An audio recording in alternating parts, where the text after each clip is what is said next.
Antes de empezar, quisiera hacerles una pequeña propuesta y espero que la compartan y que estén de acuerdo con ella. Aun cuando la invitación está hecha para una conferencia magistral, yo no creo que se pueda hablar de la paternidad de una manera magistral. Yo creo que uno puede pensar, platicar, reflexionar sobre la paternidad, pero difícilmente alguien a título de experto. Tengo un par de pequeños de 7 y 4 años, 2 varones, y creo que parte de lo que voy a proponerles ha sido a través de mi experiencia como hijo, pero también de mi experiencia como padre. Y voy a combinarlo también con mi experiencia de investigar y de preguntar y de reflexionar sobre el tema. Seguramente varias personas se pueden haber preguntado antes de la sesión, ¿por qué la soledad en la paternidad? Soledad es la carencia de compañía. Pero una segunda dimensión que se presenta en la mayor parte de los diccionarios es que esa carencia de compañía puede ser voluntaria o involuntaria. Es decir, uno puede estar solo o sola de manera voluntaria, pero igual uno puede estarlo de manera involuntaria. Una tercera dimensión que aparece en muchos diccionarios es que la soledad tiene también asociado un sentimiento de pesar y de melancolía por la ausencia que es objeto del sentimiento. Es decir, no es únicamente el hecho mismo de la carencia, sino el sentimiento sobre la carencia, el pesar por la carencia, la melancolía por la carencia. Ahora, ¿qué sucede? Y esa es una de mis primeras preguntas, cuando uno no percibe la soledad. Va a ser difícil que uno perciba o viva el pesar y la melancolía. Si sintiéramos pesar o melancolía por ellos, si sintiéramos coraje o ganas de no vivir la carencia, mi apuesta es que seguramente haríamos algo para tratar de llenar esos huecos. Lo que creo es que muchas veces de manera inconsciente, involuntaria, aprendida, hemos ido generando un modelo de paternidad que no necesita de otras dimensiones que yo creo que son parte de la paternidad. Mi intención al final de esta sesión sería ayudar colectivamente a un proceso de identificar elementos que nos están siendo ausentes, pero sobre todo contribuir a que los percibamos como ausentes, que sintamos melancolía por su ausencia y a final de cuentas que hagamos algo, y no únicamente para llorar nuestra soledad, sino para repensarla, para llenarla de espacios y de huecos, y precisamente para vivirla de otra manera. Les hablo un poco de mi experiencia personal y les hablo de dónde surgió esta palabrita o de esta expresión de la soledad de la paternidad. Y para hablarles de esta experiencia personal les voy a mencionar a 5 varones importantes en mi vida y a una mujer muy importante en mi vida. El primero de ellos era uno de mis hermanos. Yo tuve un hermano que se llamó Víctor, y digo tuve con bastante dolor, porque ya murió hace 7 años, el mayor de mis hermanos, que cuando hace 8 años, cuando en 90 tuvimos nuestro primer embarazo, Blanca y yo, Blanca es mi compañera, él, sociólogo, investigador sobre cuestiones de educación, trabajaba en el mismo edificio donde yo trabajaba, simplemente con 5 pisos de diferencia. A lo largo del embarazo, varias ocasiones fue a visitarme y a preguntarme cómo me sentía por el embarazo. Yo le decía, oye, pero pregúntale a Blanca, no me preguntes a mí.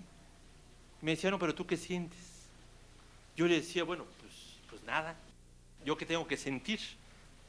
Y cuando a la semana siguiente regresaba y me preguntaba, ¿tú qué sientes? ¿Cómo estás? Yo le decía, pues ya te dije la semana pasada que estoy bien.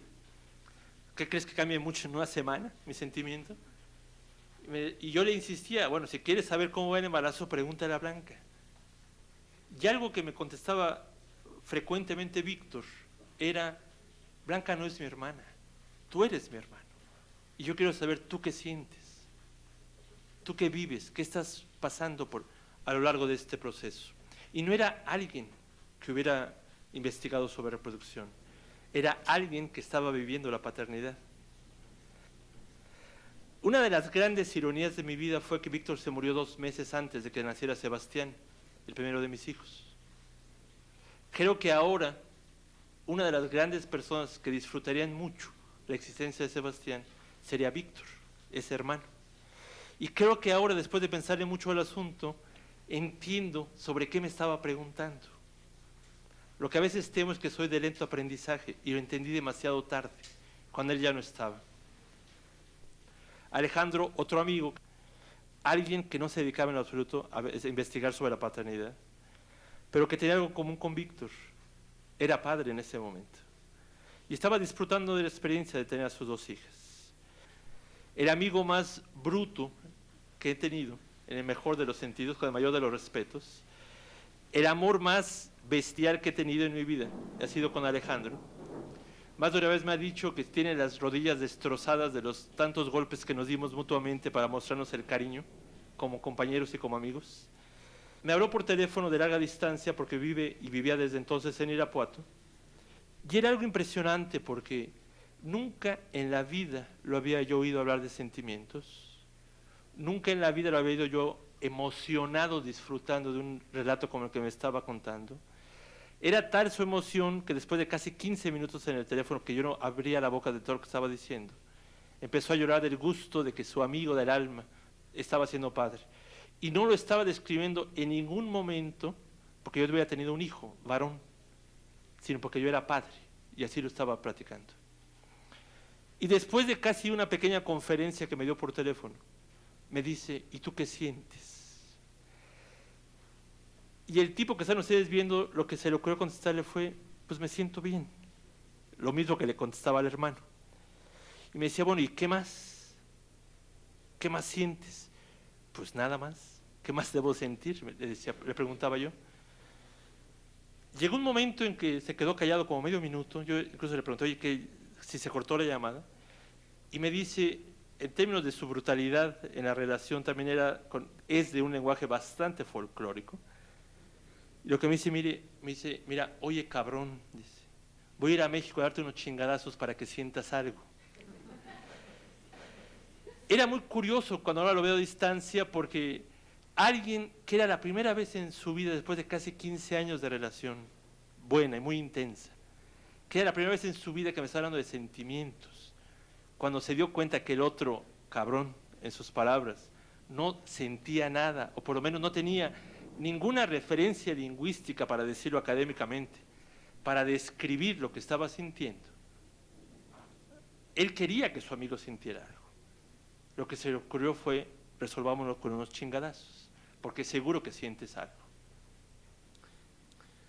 Una tercera persona importante en esta experiencia personal es precisamente mi padre.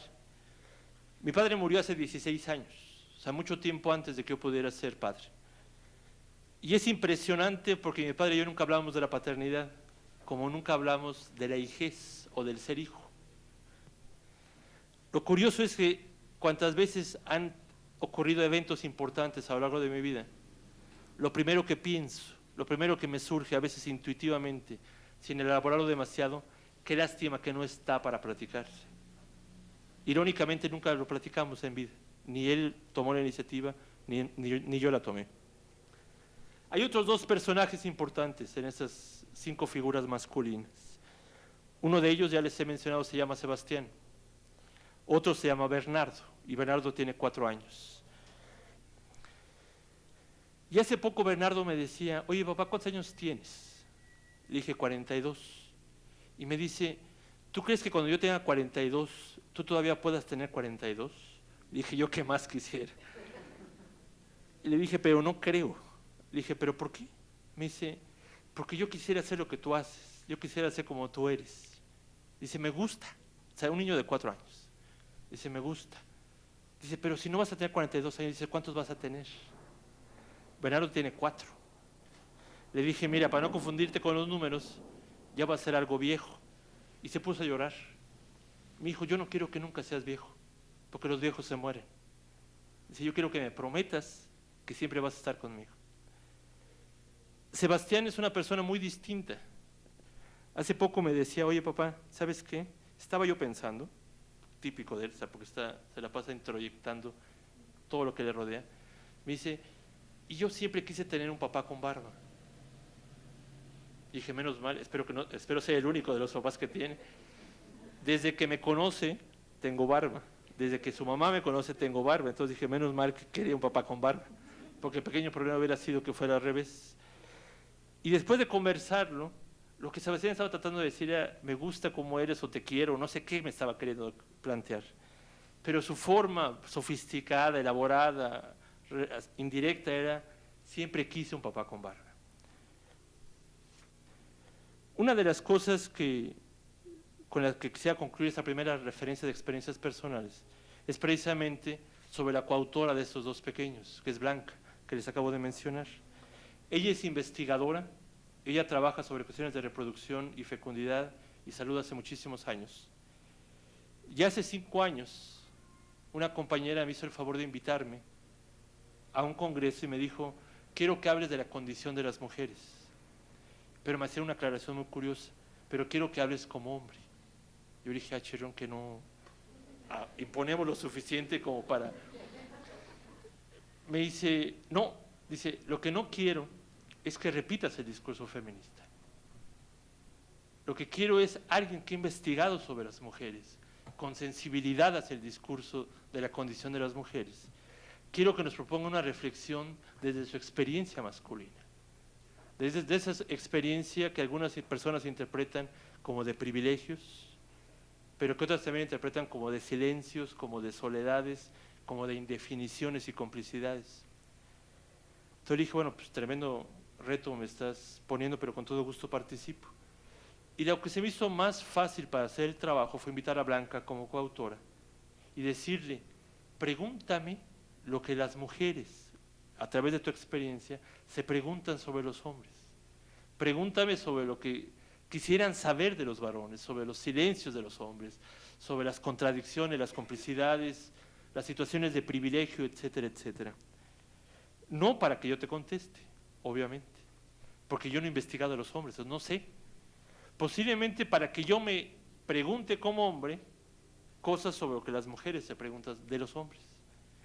Pero lo que me llevó a concluir junto con Blanca es que hay miles de cosas de las que no hablamos y que las mujeres se preguntan y que los hombres no nos hablamos, ni nos contestamos, ni elaboramos, y en muchas de las ocasiones porque no tenemos referencias para decirlas, y no por incapacidad personal, ni por incapacidad lingüística, sino porque la realidad ha sido aprendida a través de un lenguaje que especializa a los varones de una manera y especializa a las mujeres de otra. Y que esas dos especializaciones en muchos de los casos son excluyentes. Entonces lo que uno vive no vive la otra y al revés. Entonces sobre lo que la otra se pregunta, muchas de las veces uno no se pregunta porque no lo asocia como parte de sus vivencias específicas. Bueno, más bien a eso sobre lo que las mujeres pareciera que quisieran saber de los varones y que muchas veces los varones no hemos hablado sobre ello. ¿No podríamos llamarle la soledad en la paternidad? En términos de tratar de darle contenido a referencias, a vivencias, a experiencias que los hombres puede que estemos viviendo y que ni siquiera a veces nos damos cuenta porque no tenemos lenguaje para hablar de ello. Una de las cosas que ocurre con la palabra embarazo es que se predica de las mujeres. Y se predica muchas veces porque es un proceso fisiológico que viven las mujeres. Sin embargo, traten de preguntarse los varones que estén aquí, que tengan hijos, o las mujeres que tengan parejas y que han tenido hijos, o cualquier persona que conozca a un varón que sea padre, si tiene algún tipo de referencia lingüística que haya descrito, que haya utilizado, que haya manejado a lo largo del proceso del embarazo. Es decir, ¿cómo hablamos los hombres durante el embarazo? Cuando hablamos del embarazo. Lo que regularmente decimos es mi mujer está embarazada. Lo que a veces cínicamente planteamos es mi mujer se embarazó. Es rarísimo que alguien diga estamos embarazados. Lo que a veces decimos en plural es vamos a tener un hijo. Pero es raro que un hombre hable de una experiencia individual. Las pocas experiencias individuales que los hombres describimos durante el embarazo son voy a ser padre. Es lo poco que decimos a título individual. Pero regularmente, si ustedes piensan en el sentido de esa expresión, voy a hacer algo. Pero mientras, No dice estoy siendo o empezando a ser padre o alguna cosa por el estilo. Hay una referencia de que algo va a pasar, pero después. Muchas veces porque es un proceso fisiológico que viven las mujeres. Que los varones no nombramos, no describimos, porque a veces las asociamos a la maternidad, y que yo no sé por qué no pudiéramos vivirlas en la paternidad, o no sé por qué, por decirlo de una manera más clara, no poder identificarlas como parte de la paternidad. Insisto, creo que parte de la respuesta es porque hemos aprendido roles excluyentes, que o somos hombres o somos mujeres, y si somos hombres hacemos esto y sentimos esto, y si somos mujeres hacemos y sentimos tal otra cosa. Pero lo que pareciera poco frecuente es que podamos compartir sentimientos.